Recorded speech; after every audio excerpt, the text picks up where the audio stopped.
বড্ড আক্ষেপ আছে বাংলাদেশের নারী ক্রিকেটারদের। দেশের মাটিতে বিশ্বকাপ খেলার স্বাদ নেওয়া হচ্ছে না।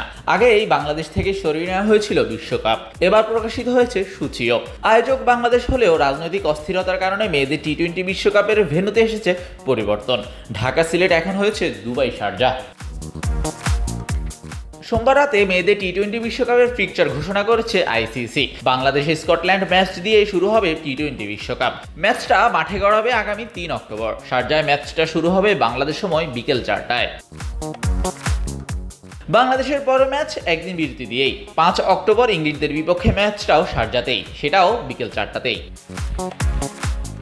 বাংলাদেশ তাদের পরের ম্যাচটা পুরোটাই খেলবে ফ্লাড লাইটের আলোতে 4 দিন বিরতি দিয়ে 10 অক্টোবর। ওয়েস্ট ইন্ডিজের বিপক্ষে আগের ম্যাচের ভেন্যু শারজাতেই জ্যোতিরা মাঠে নামবেন রাত 8টায়।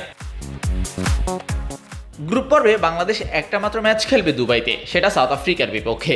একদিন বিরতি দিয়ে অর্থাৎ 12 অক্টোবরের ম্যাচটাও খেলতে হবে ফ্লাড লাইটের আলোতে, অর্থাৎ রাত 8টায়। শাহরিয়ার শাওন, স্পোর্টস বাংলা।